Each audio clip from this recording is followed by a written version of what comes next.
Aren't you a dream for reality? We're all a part of the answer to the meaning of it all. Come in and join us for the moment we call now. Rise up, join in, raise the whole vibration.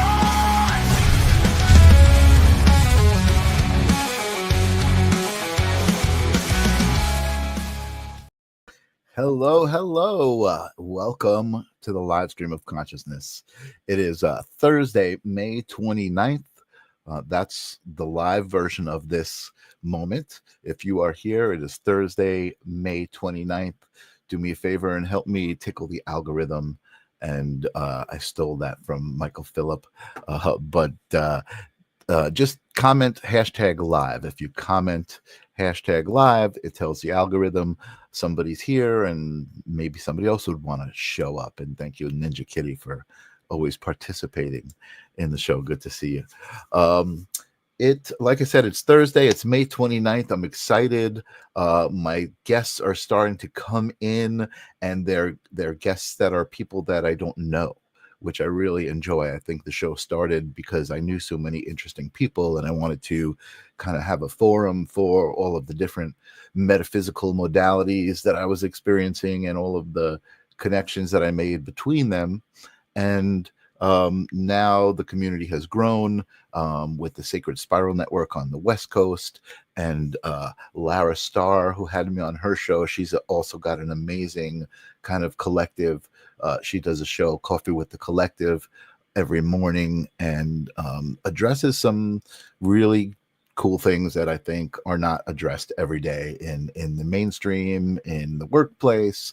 Maybe, in my circles they are, but I'm imagining they're not, right? I mentioned things like Bashar, and some people don't know who Bashar is, but for me, most people that I know do know. So things like that. But anyway, here we are. We're here to talk about consciousness and what connects us all. Energy. Those are the kinds of things that I love to explore. I love to clear the space for the moment and kind of get all on the same page, ground and centered, because we're here intentionally in this moment, right? You guys are here watching this, kind of here to receive, here to participate, here to just kind of exchange energy. If you're here watching the replay, you're still doing that. So I like to clear the space. I have this bowl. I know I've been introducing it every week, but I've got to try something different with the sound. So my engineers on the podcast side have been telling me that there's an audio issue. So I'm hoping that I don't have to do anything and change anything. Everything will work and you'll hear it, and it won't duck it out and release it and kind of cover it up after it ring and let it ring out. But what I'd love for you guys to do is, as I ring out the bowl, just take a deep breath in through your nose, really slow, and feel it. Just feel it go in through your nose. And as you're doing that, just listen to the sound, listen to the ringing out of the sound.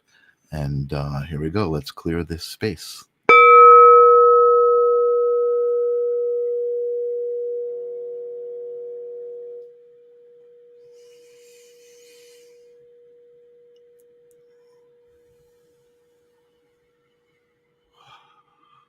Well, I don't know if you guys hear that because of the audio settings, but it's in my hand. It's still ringing. I love the fact that it just is ringing out the way it is. And I'm going to put it down now on the side because it rings out if I leave it too close to me. So hopefully it won't ring out when I put it over to the side. Anyway, here we are. We're grounded. We're centered. We're in the same space. I mentioned Lara Starr, who had me on her show here at Loud and Clear. Thank you, Ninja Kitty. And it's always an amazing conversation. And Lara does some interesting stuff that we talked about on the show, but I didn't know it had a name. And tonight's guest, when I was putting together the title card, I came across this word I never heard, and I was like, what is that? Is that kind of just like a cool, fun word? And I looked it up, and it's really, really interesting. And that word is psychopomp. So I don't know if you guys know what a psychopomp is, but you're about to find out. So I was excited to learn about what it was called. like I said, I had been kind of exploring it, but we're going to talk about exactly what it is.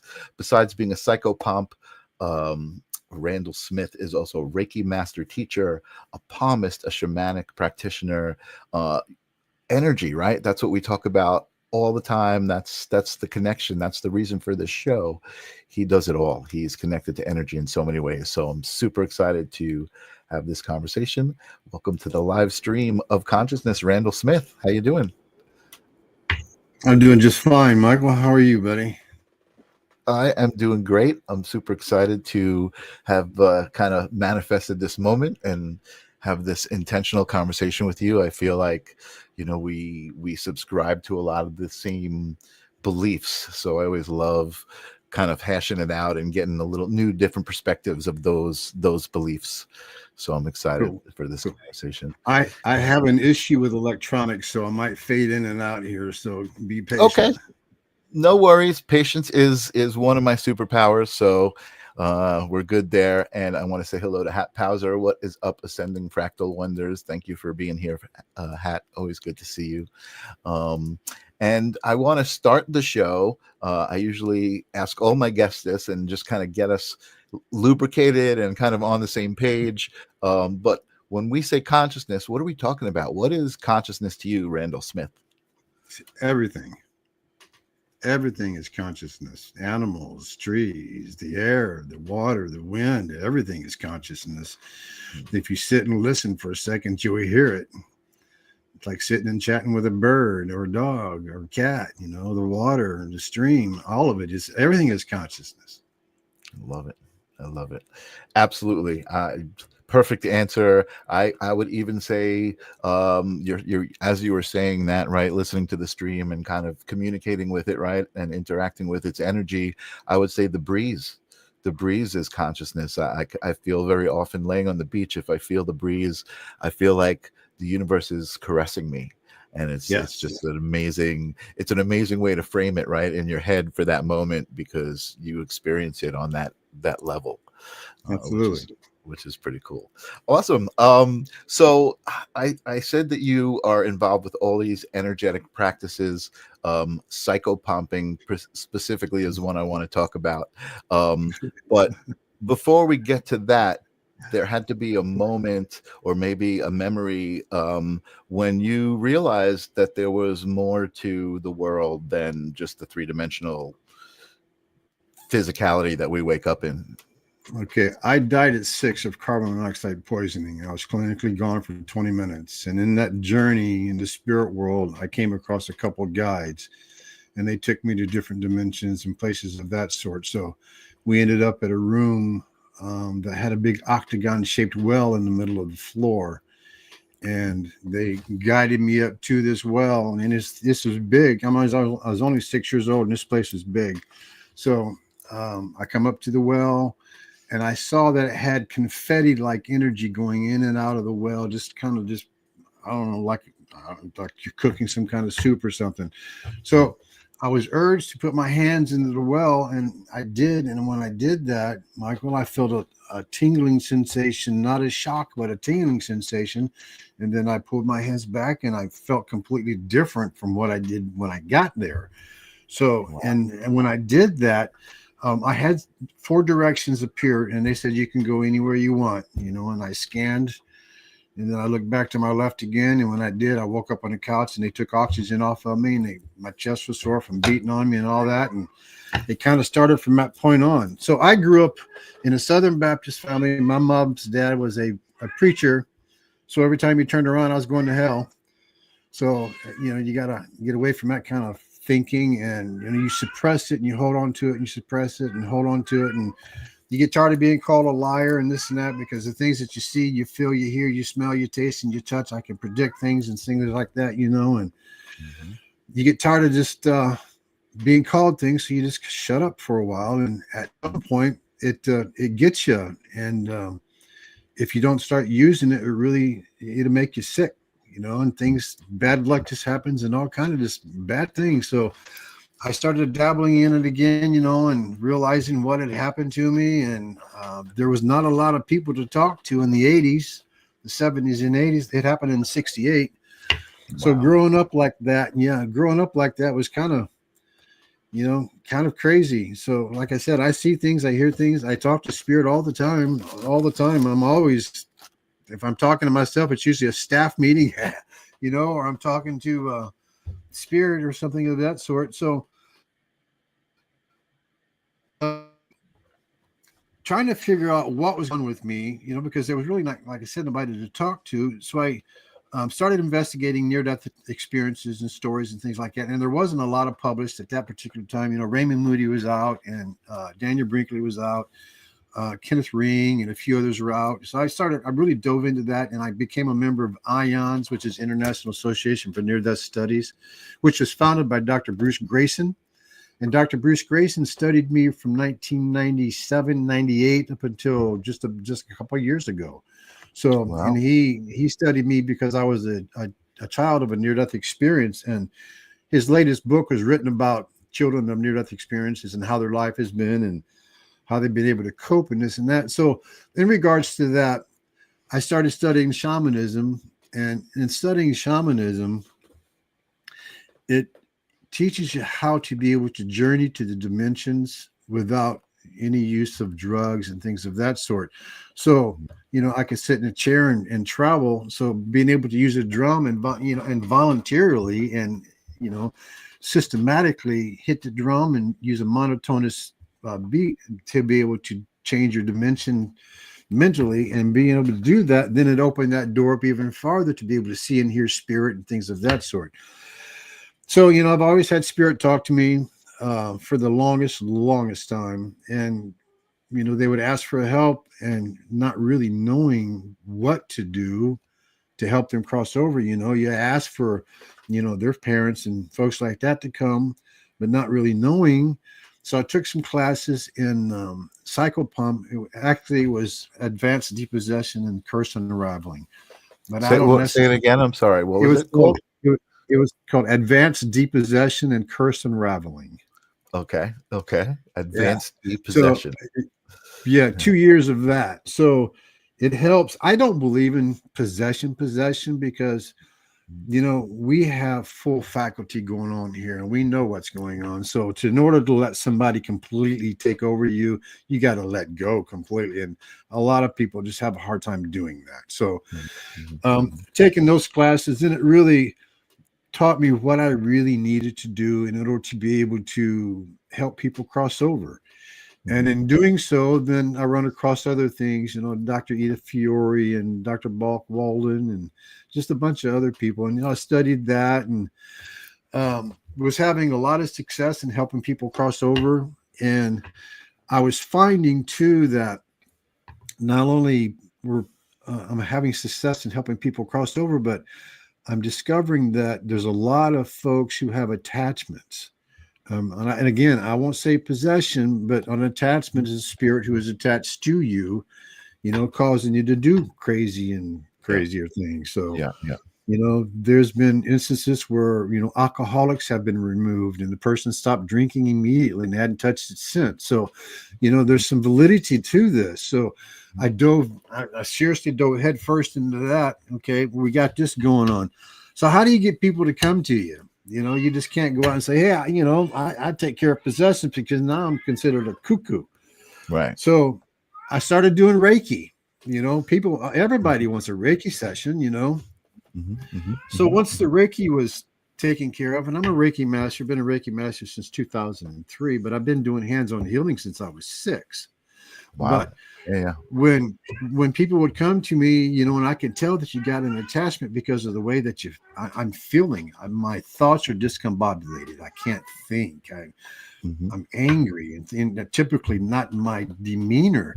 So when I'm near a person and that's going on, I know that individual has an attachment or 2 or 3 on them. So by doing Reiki, then, I can bring people in and we can guise it as a Reiki session, but I'm doing much more than just a hands-on Reiki session, So that's kind of how it all started for me. I mean, been doing it ever since. I love it. I've got sessions this weekend, so.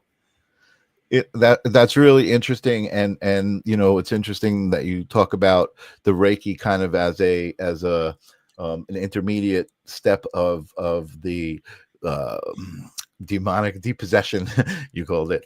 I love that.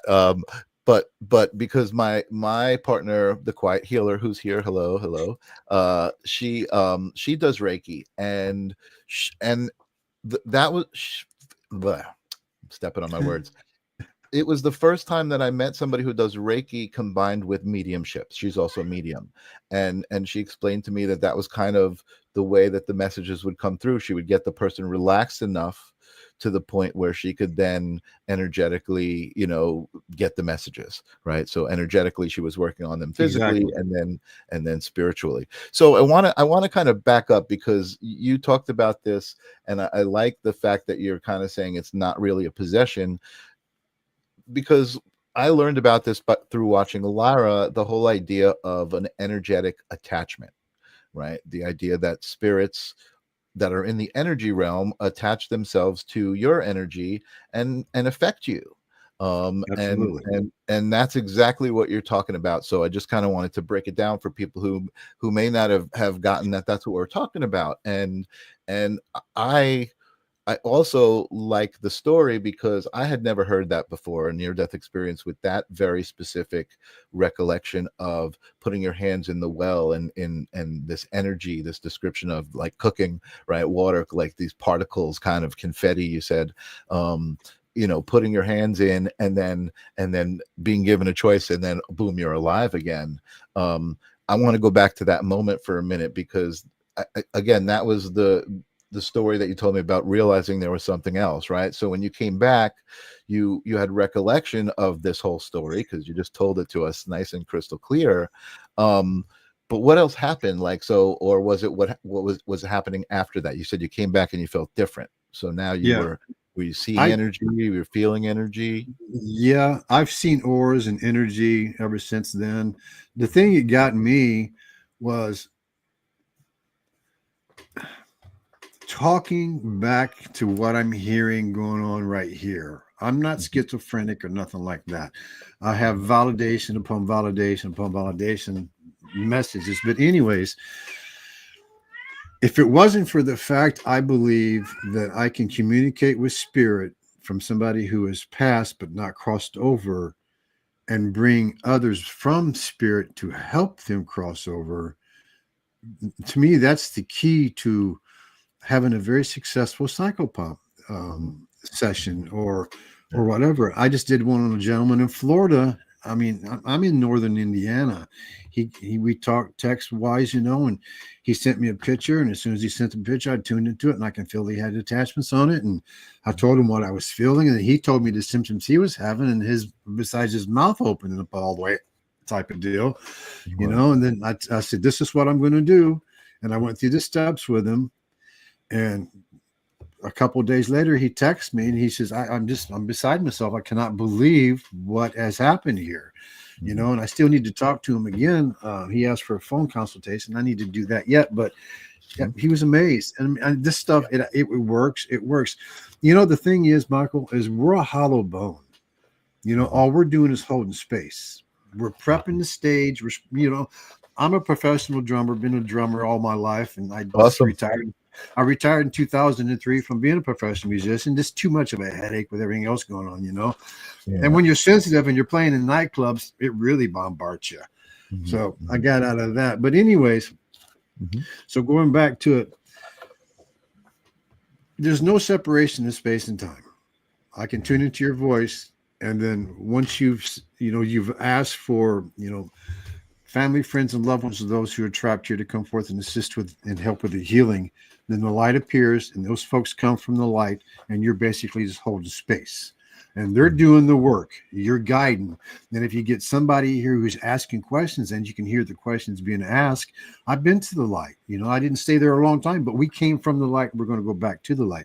So when they're talking to me, and I'm hearing, and I can respond back to them, and then I'm getting goosebumps, and I'm hearing, thank you, thank you, thank you. Oh, there's mama, or there's my grandpa, or there's, yada, yada, yada. You just can't deny that. You just can't. I mean, you can, but why would you want to do that? So you can't deny what you're feeling and hearing and sensing. Yeah. It's about feeling. When I'm hearing this, not only am I hearing it, but I'm feeling what they're feeling. You know, I've been here for, I don't know what time is it. I've been here this long. Oh my God, you guys are dressed funny, you know? And so I help them cross over. I mean, you know, that's amazing. And again, I had never heard the word psychopomp, right? So when I made that connection, oh, that's what Lara does, and that's what you do as well. The thing I love so much about it, and I don't talk to a lot of people who do that. I talk to a lot of psychic mediums and channelers, but that's a little bit of a different part of the connection to the spirit realm, and rather than bringing messages from the other side to people who are on this side, you know, being able to help the spirits that are on the other side actually free themselves from this realm because they're trapped here. I mean, that's like a whole another layer to it. So tell us more about that. I mean, that's like, because again, the stories I've been hearing from Lara's show about going to battlefields, right, and doing this in mass, right, because there are so many spirits kind of trapped there, and those kind of experience. Do you have, like, what's your favorite experience as far as you know, a spirit that you let free? See, what time is it? Okay. Okay. One of the ones that really stick out to me, and you probably heard this story on Laura's program, I get texts all the time. Text, I imagine you do too. So, anyways, I get a text from a young lady and her husband. They're getting older, and they have a home in southern Indiana, and it's in the Indiana National Forest area. So, you know, they got hills and things like that. And she said it was on the side of a mountain. I'm from Chattanooga, Tennessee. You don't know mountains up here in Indiana. Okay. So anyways, I look at what she sent me, and it's a brand new home. I mean, brand new home. They haven't even moved in it yet because they live maybe 200 yards up, and they're getting older, and they don't want to have to drive down this hill all the time in Indiana weather. So brand new home, and it's got a finished basement, finished walkout basement. Well, the basement wall has broke 3 times. Cracked from one end to the other 3 different times. They tear it out, put a new one in, tear it out, put a new one in. The ground's not settling, nothing's going on. It's been there forever. So I look at it and I see all these orbs. Well, I know the difference between an orb and dust particles and so on and so forth, you know.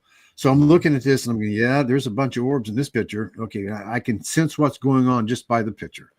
So she hires me to go down and take care of it. So I get down there, and I don't like for people to be in the home or the surrounding area when I do any type of extrication work, which would be removal of spirits. So I asked them to leave and go into town for a little bit. And I said, I'd call you when I get done. So this is a pretty big piece of property. So I have to walk around it for a little bit. So to prep myself, I sit in the middle floor, meditate for a couple minutes. I bring a drum and or a rattle with me. And this time I had to rattle. So I'm rattling at 6 to 8 beats per second, which is monotonous, and it'll put you in an altered state of consciousness. I can already see and feel things, you know, so I want to be able to see better. So I'm rattling, you know, and I get the presence of some gentleman sitting next to me. So I look over, and there's this kid. I mean, he couldn't have been 17, 18, 19 years old. And he has what looks like a Confederate top and the alternative pants on and no shoes. And he looks pretty bad, you know? So when I sense him and I see him sitting there, he's fading in and out. So I know the energy is pretty weak. So I'm sitting there and I'm rattling, and I see him, you know, and I stop rattling, and he starts kind of chatting with me a little bit. I have to really concentrate on his vocal because I'm just having a tough time hearing it. So we're talking here a little bit, and when he starts talking and I can feel the vibrations, then it appears in front of me. I'm sitting in the lower level with the walkout basement. Where the walkout basement's got an incredible view, and I'm looking at a gully, and the gully is about 300 to 400 yards wide, and it goes up. So you're looking down and it goes up. So it's kind of like in a canyon type deal, but it's not. So I'm looking around, you know, and I see bodies laying here, and I see bodies laying there, and I see bodies laying there, and I'm seeing bodies laying here. There's not like 15 or 20. There's like 4 or 5, 3 or 4 or 5, and they're scattered all over the place. Mhm. And it's like, oh my God, what is going on? You know? So I'm talking to him, and he says they had a skirmish down there.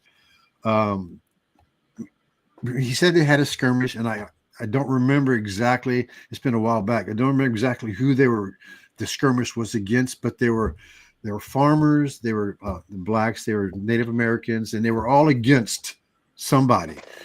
No, again, like I don't remember who they were, but anyways, I get it all taken care of, and I get them all to go, and I bring. I ask for family, friends, and loved ones of those who are trapped here.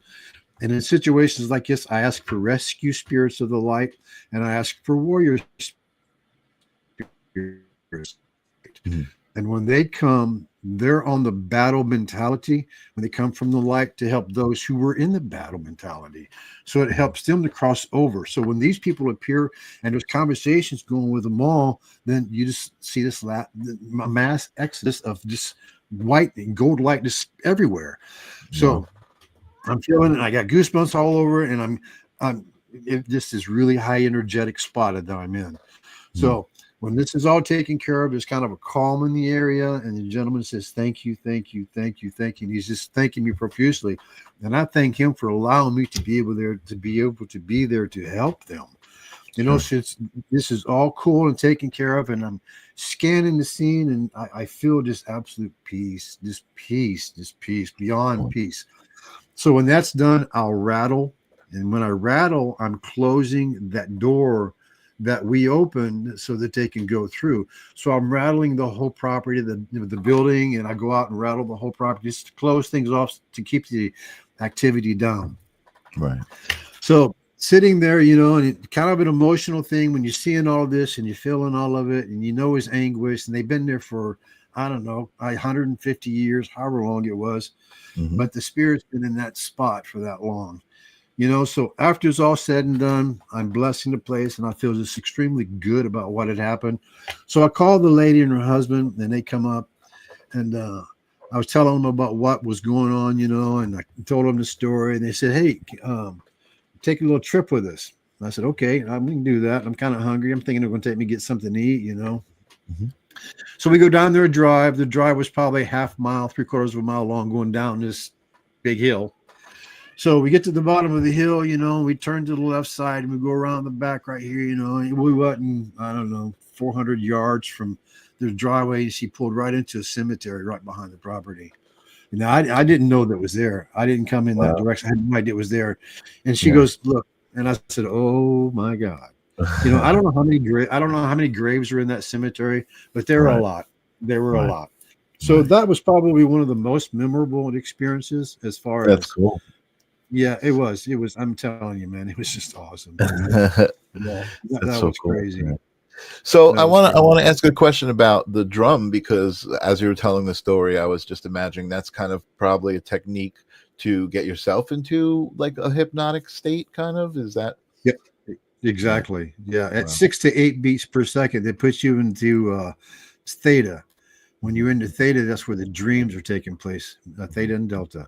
So when you're in those states right there, then you can maneuver around, because you're not asleep, but you're in a hypnotic state, self-induced hypnotic state, but 6 to 8 beats per second. So, and by doing that, you can journey. A lot of people do, and that was taught through shamanism. Well, I was going to say, you mentioned that when you learned shamanism, that's what shamanism was about, right? For you, that was about astral traveling and kind of being able to leave your body and experience other realms, right, in a non-physical way. Right. Yes. I love that. I love that the time that we're living in right now with quantum science and all of these things that are coming out, and all of the energy on the planet kind of raising to where people are coming into their own powers of energy, just all sorts of different connections with energy, whether it be Reiki, whether it be, psychic mediumship, even other stuff, channeling different entities. I mean, I think it's all really an important moment, for humanity to kind of acknowledge, okay, wait a second, maybe we don't know everything. You know what I mean? We're a little cocky as the 3D meat suits that we are, Exactly. Yeah. Yeah. Daniel Brinkley says this: we are infinite beings. We are here having a physical experience. We're ultimately powerful spiritual beings having a physical experience, and that we're not very good at. Mm-hmm. Yeah. Well, there's a lot of people still learning how to do it, but I think there are a lot of people, who are coming forward.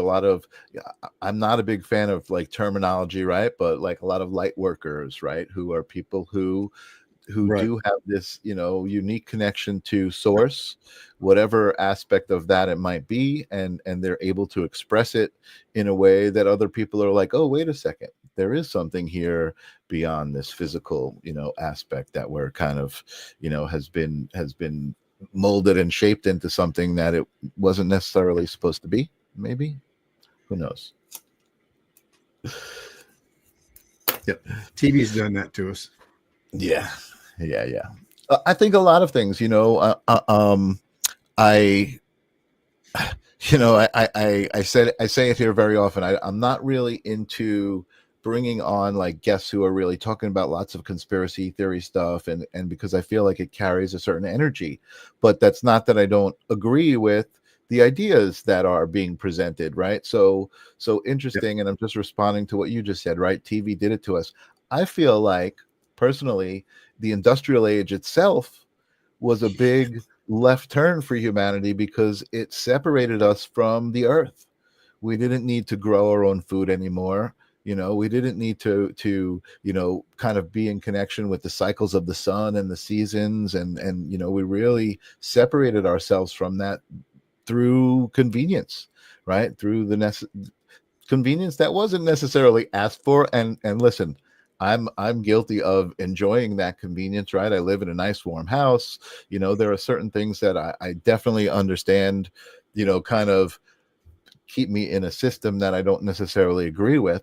But I think for me personally, in my journey and navigating that, being aware of it has really helped me kind of make choices and be more intentional with my energy and do things like this, with my time, where I'm intentionally trying to connect people together and share the pieces of the puzzle that we all have, right? You have a very unique piece of the puzzle that I'm sure in your experience, as you share it with people, that's healing for you, as well as all of the stuff that you're doing out there, because you're starting to help raise the vibration of humanity by kind of bringing it to the forefront. Exactly. Yeah, which is awesome. I think that's when you bring balance into the play, then you can be in harmony. But you got to be in balance in order to be in harmony. Yeah, totally. The harmonic, Totally. the harmonic resonance is what we're at anyway. So you definitely have to be in balance to be in harmony. Totally. And it becomes more and more evident to me as I get older, certain things. Hat Pauser says, continually torn between the 3D temporal truth and spiritual truth, the game beyond the game. It really is. And I think the cool thing about awareness, right, and the place that you're at with your experiences, it puts you in this place where you're like, you're in the flow, right? You know that there's a flow, and you're not resistant to the flow. You're not trying to fight the flow. You're not trying to control the flow. You're just like, okay, I am, and the flow is, so we must be together, kind of thing. Yep. Which is great, which is awesome. Well, we can all step out of the flow for a second to regain and get back into the flow again. What do you mean? Just like to re-energize and like to leave our bodies? Yep. Okay. Yep. Is that something that you get out of the flow for a minute and meditate? And, yeah. Perspective. So you have any tips or exercises that you want to share with people to exercise those muscles? You actually mentioned that earlier when we were talking, right? You need to intentionally kind of exercise these muscles and exercise these intuitions, in order to really to expand them and raise the level. Exactly. You know, everybody should meditate. If you don't meditate at least 15 to 20 minutes a day, you're really missing out. Mhm. Because meditation is the key. You know, there is an old saying, you know, the key to the universe is missing because there is no key to the universe. Mhm. Okay. So, but one of the keys actually to being able to tune into your intuitions and your gifts and things like that is meditation. That can be a walking meditation, a drawing meditation, anything you can be creative at to where your hands and your mind are separate and your mind and your heart are separate, you know, just meditating. When you can expand that moment in meditation to where you're not thinking about anything. You know, we all think about what we had for breakfast and what we got to cook for supper and all that. Mhm. Mhm. But if you can make that spot between meditating where you're not thinking of anything, I Right. mean, anything, and you have bliss for a minute of 20 minutes is better than no minutes. Yeah. You can just, Yeah, it's super important. I think I lost you there for a second, but it's super important. And I mentioned Steve Interante, who is a meditation okay, coach. sorry. That's all right. I got your back. I think I got your back. So now. yeah, if you can expand that a little bit to where there's no thought, now Mhm. you're in the flow. And the more Yeah. you can do that every day, then the more you're opening up those channels, you know, because Mhm. quietness is where you develop your senses, you know, your sense Mhm. to taste, sense to smell, and this and that. You know, Mhm. I taught a mediumship class one time.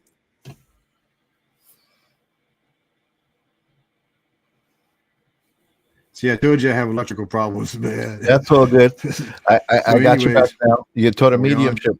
You taught a mediumship program one time. Okay, That's I correct. was teaching this meditation. Okay, all right.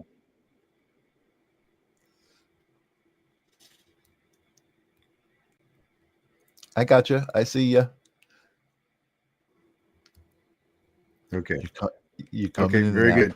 So I was teaching a mediumship class one time, and I said, "This is how you tune in to people. This is how you tune in." Okay, imagine you're sitting at a table, 4 or 5 people sitting around the table, and everybody's talking, Mhm. and you hear a conversation going on way over there that sparked your interest. Tune into that conversation way over there. You're still hearing these people, but you're tuned to that conversation a couple, 3 or 4 tables over. That's what it's like to be a medium or a psychic. You're tuning into the conversations you're hearing over there. And Mhm. when you hear those, now tune into those. Same thing with taste, smell, and feel.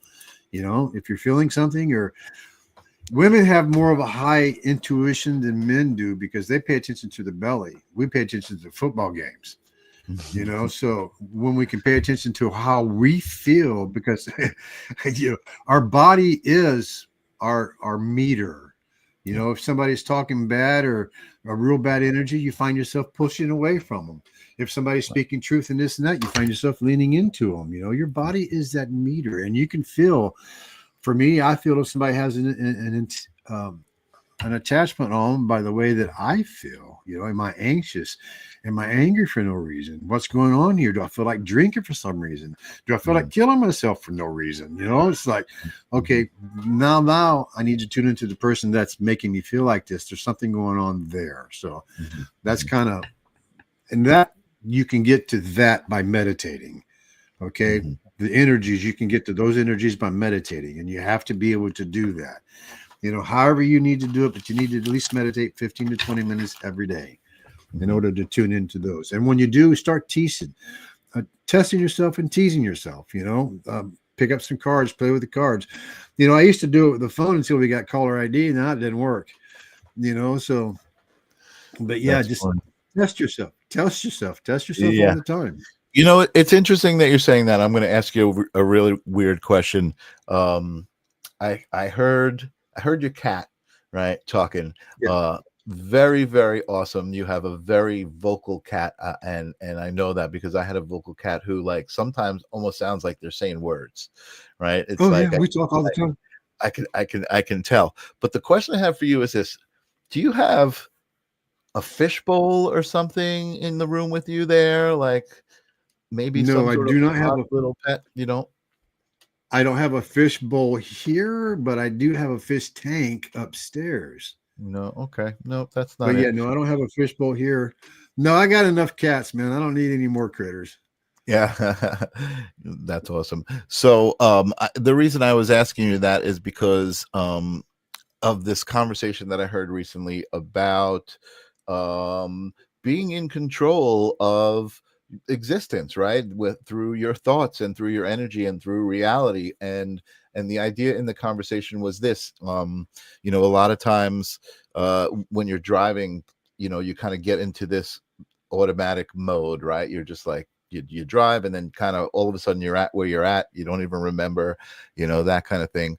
But the idea of the conversation was, if you're going somewhere, like you're going to get groceries, you're going to the doctor, you're going to a specific place that you've been before, you can, in your head, imagine yourself arriving there, getting your groceries, doing the thing, and saying thank you for allowing me to arrive safely, and everything's cool. And then later, when you're there, you kind of can feel that moment. And then the exercise was to imagine that moment, but with some detail, right? That might be a little odd. And then you actually can start manifesting those things, right? In some way, like it might show up. And that was earlier. I was just laying down, or I was just having a quiet moment. I was thinking of this moment right now, and I'm like, I feel like I see a fishbowl somewhere in the picture or something. And I just figured I would throw it out there. But It doesn't hurt to ask. It doesn't hurt to ask. But anyway, you were also talking about this thing, and I want to kind of bring it to people's attention. And we did have this conversation recently on the show about energy and about the flow state, right? And being in the flow state. And as a musician, you probably understand that connection. I didn't until, I was older, that, hey, when I was 20 years old playing music in a band in the basement with my friends, I was channeling. I was in the flow state. I was just, nothing else existed. I was in that moment. Everything was just kind of happening, and it was happening kind of through me, right? I mean, I was doing it, but it was because I was in the moment. I was so connected to the moment. I let everything else go. And I started to mention, when you disappeared for a second, Steve Interrante is a friend of mine, and he became my friend. He was originally a meditation coach, like a guide. And one of the things he would talk about was the hamster wheel, right? We're all on this hamster wheel. And it was the idea of visualizing that and saying, okay, I'm going to step off the hamster wheel for a second. I'm going to intentionally sit down in this meditation place with all of these people, and not think about, oh my God, I got to email this person, or, like, that's part of the hamster wheel, right? All of those thoughts that are going around in your mind. So it's interesting. A lot of people struggle with meditating, right? They say, I can't shut off my mind and stuff. But I think for me, I always recommend trying a guided meditation, because a lot of guides have different techniques that allow you to kind of get into a state, different breathing techniques and things like that. For me, focusing on the breath is key. That gets me right there. Absolutely. Yeah, I want to piggyback on your music right there. I know that when I played and everybody was hitting and we're in the pocket, that to me is that's a spiritual moment that you just cannot get without playing music. I do not believe that at all.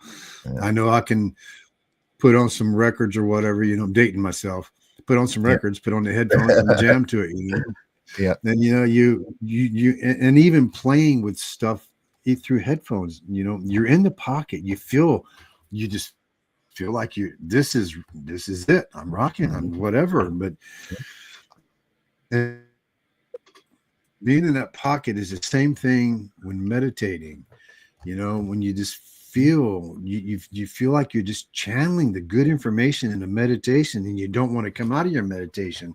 Right. Something happens and you jerk, that was a great meditation because you were out of here. But that to me is also being in the pocket. Yeah. And that is where creativity and just pure spirit flows is there. Totally. Yeah, totally. And I think that's a good, that's one of the things that when people are coming to me and saying they're struggling with certain things, it's like, well, what do you like to do? You know what I mean? Do you like to play music? Do you like to draw? Do you like to, singing, drawing, writing, cooking? Do you like to cook? So like something that you can do that just completely holds your focus and your energy, and in a good way, right? You're creating, Right. Right. you're using that energy for good. That's awesome. I love that. Yeah, that the key word right there was creating. You're creating from here. And I tell people all the time, it's one thing to turn on a radio. It's another thing to be able to play what's coming out of that radio, to create what's coming out of that radio. You can turn it on, but can you do this? Right. Now that's completely different. Now that's channeling, and that's definitely channeling some good energy right there. It's being in the pocket with yourself. Yeah, totally. And Tim, one of our listeners says, sounds like we've had similar experience. I had a technically passed at age 2 and then at 4. I was in a coma with a fractured skull. Many surgery happens a few more times. Yeah, Tim has some incredible stories of surviving beyond human experiences, and the resilience and the love inside of Tim. It's evident that that's what really keeps him going, and even despite having these experiences, still being loving and not being like, deciding, making that choice, right? Like, I could be bitter, oh my god, life, look at what life throws at me, you know what I mean? Or I can decide to say, hey, life is showing me something, that I'm stronger than this, you know what I mean? And I can get past this. So Tim's like a personal hero to the show. So thanks, Tim, for being here. And thank you, Tim. Hat had also commented about musicians' shared group consciousness, in my opinion. Separateness dissolves right there. You got it. Like tapping into source is in the flow, it's absolutely amazing. In the flow.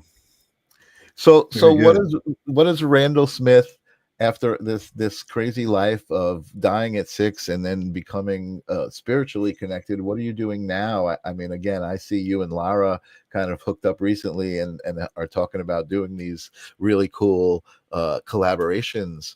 But what else have you got going on? Tell me what you got going on. Well, I'm doing I do a lot of extrications. I do hands-on healing and things like that. I do professional wise, this is professional, but in the secular world, I do custom and classic car interiors. That's what I do.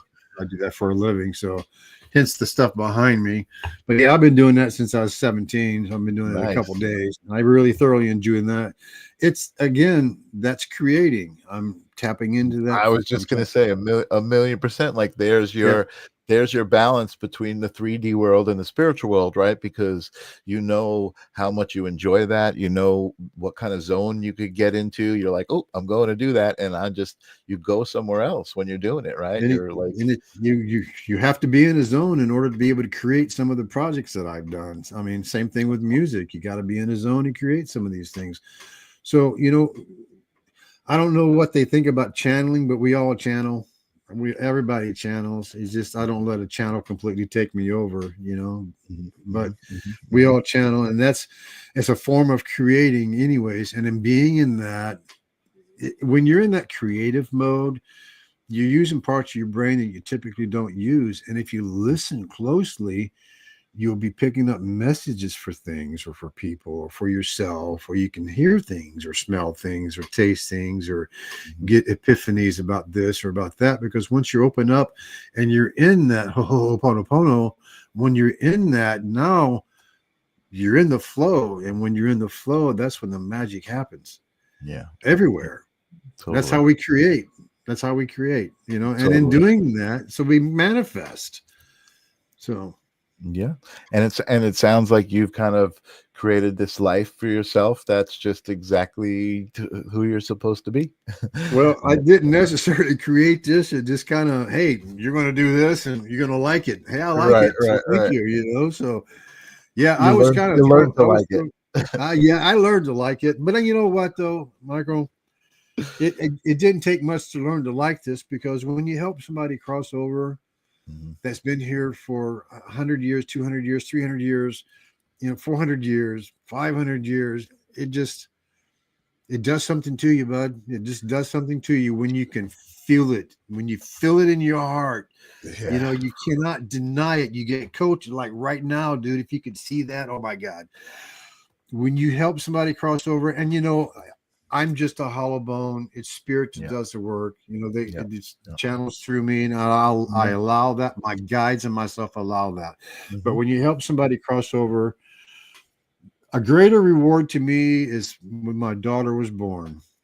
After that, this is cool. This is good stuff here, and I thoroughly love doing this. Because I love helping people, and I love to see your face when you see your face in the mirror after you've been looking at your face for the longest time and you've had no hope.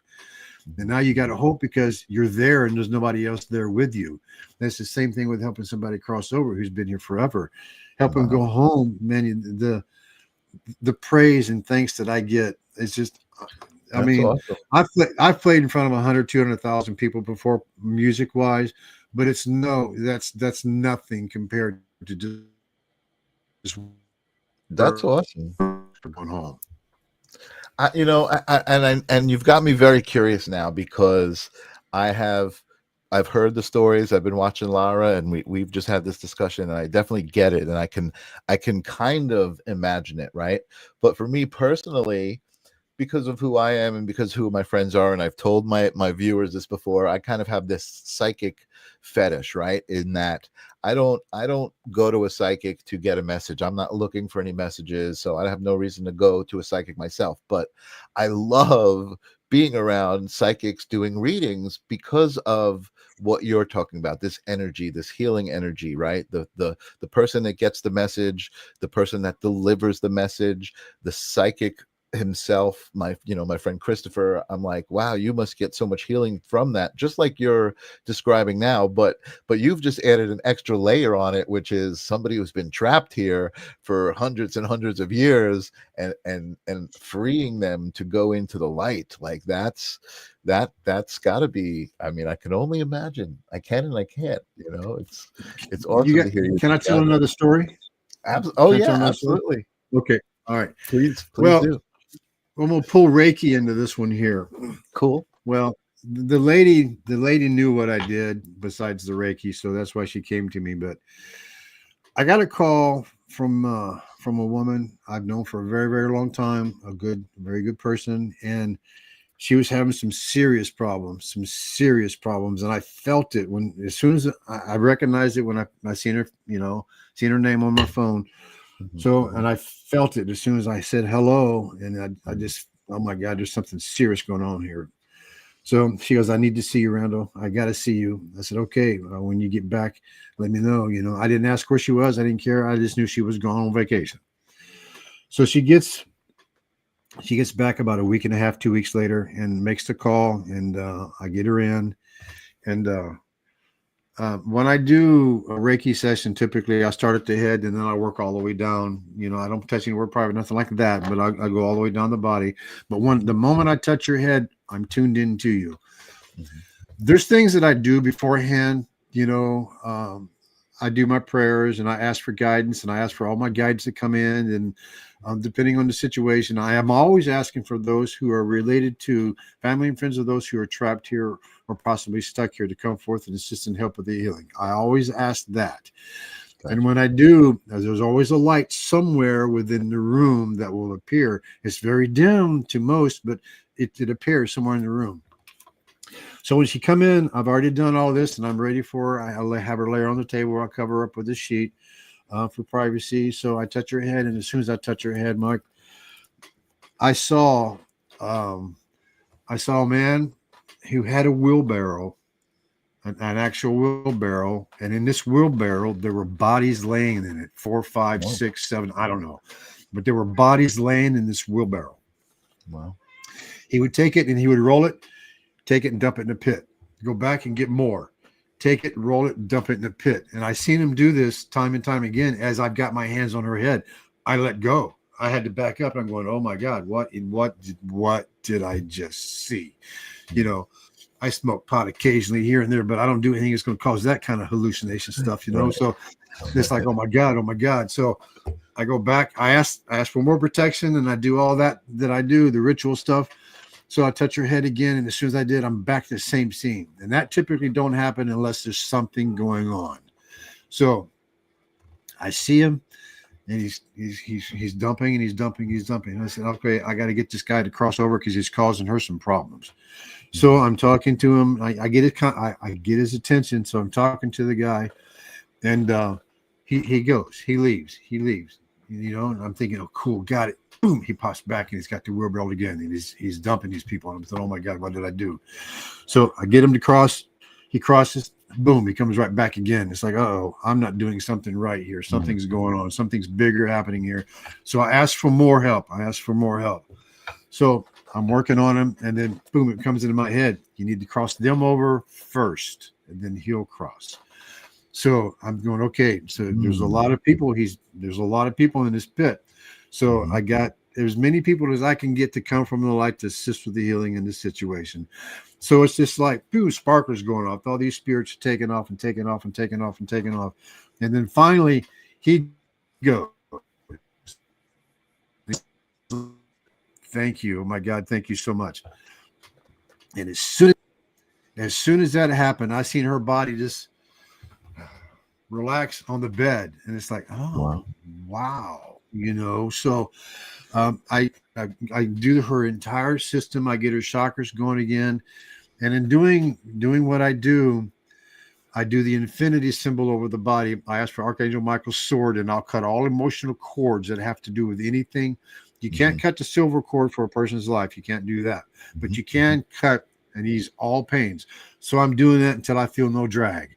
It probably took, I don't know, 3-4 minutes to do this. So I'm not feeling any drag. So I stopped doing that.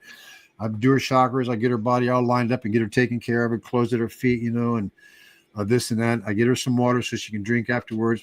It's pretty draining for me and for the client because of everything that's going on. It might not look like there's a lot going on, but here and energetic. There, everything is going on. Sure. Well, I get her relaxed, you know, and I have her set up, and we talk, you know, and I tell her what I saw and what I experienced, and she goes, "Round, it's just a miracle. I mean, it's an absolute miracle. I don't know what you're doing, but I love you, you know, and I love you too." But anyways, so I tell her what I saw and what was going on, and she goes, "Okay, I got to stop you."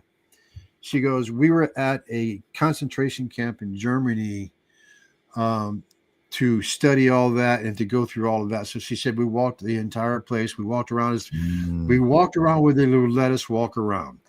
So when she got back to the United States, they landed in New York. So they went to a Holocaust exhibit that was going on in New York at the time. So not only did she get attachments from there in Germany, she got them from the museum too.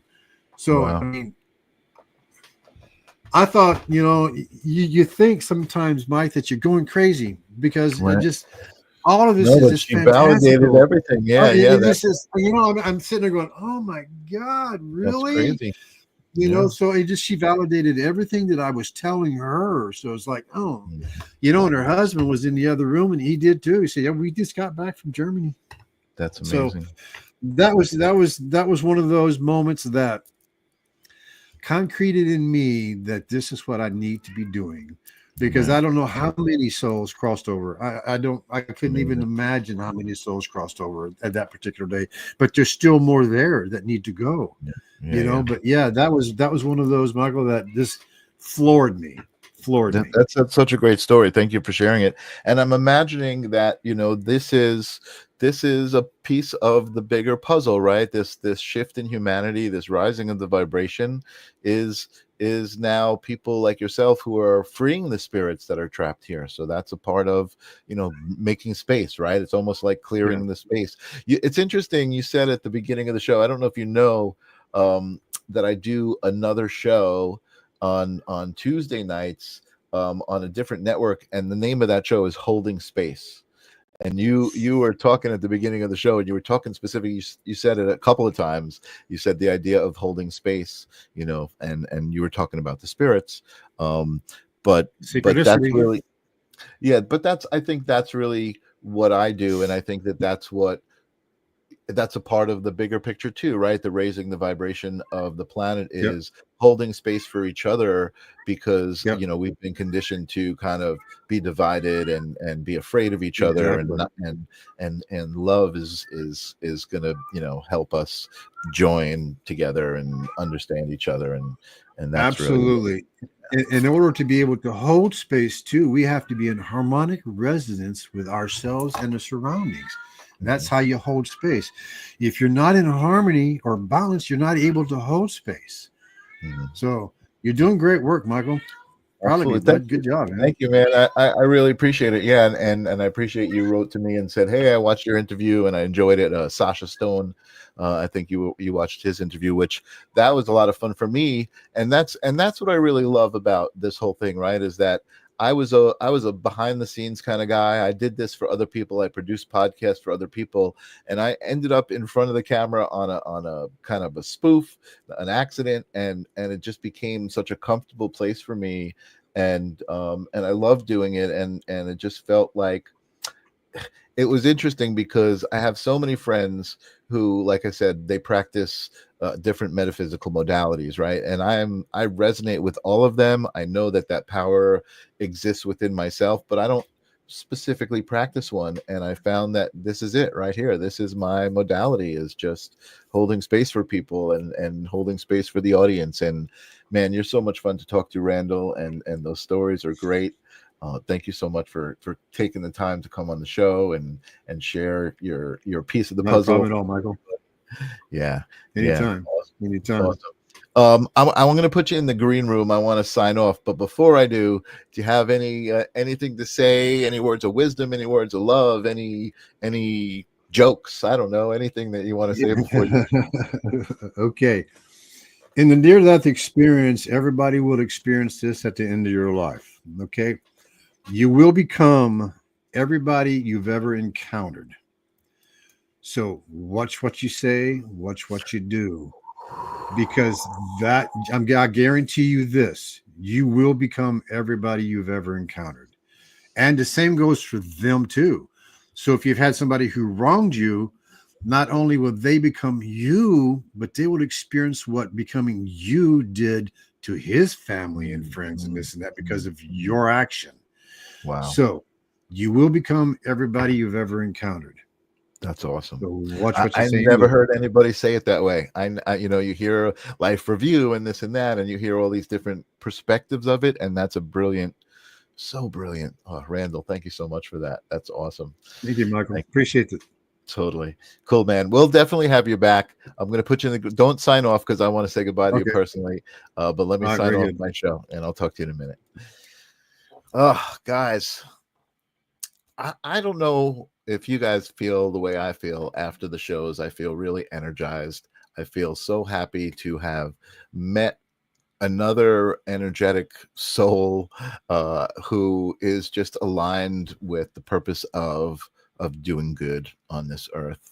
No matter what that is, whether it's channeling or reading cards or tarot or all sorts of things, cooking, whether it's cooking. I've had my dentist on the show, right? My dentist is doing his magic in some way. I mean, everybody's got a piece of the puzzle. You guys are so awesome for always being here and kind of giving me purpose, it's like I gotta show up. Ninja Kitty's going to be there. I got to do the show at least for Ninja Kitty. And Tim, thank you always for sharing yourself. Oh, Tim, before I go, let me give you a little bit of a stage here. You wrote this poem a while back, and you feel it's relevant. It was totally relevant to the meditation. A butterfly grabbed me by my attention, dragged me into the forest to see a wood nymph about my cluttered mind, said I needed to meditate. I confessed, I can't. My thoughts are too loud.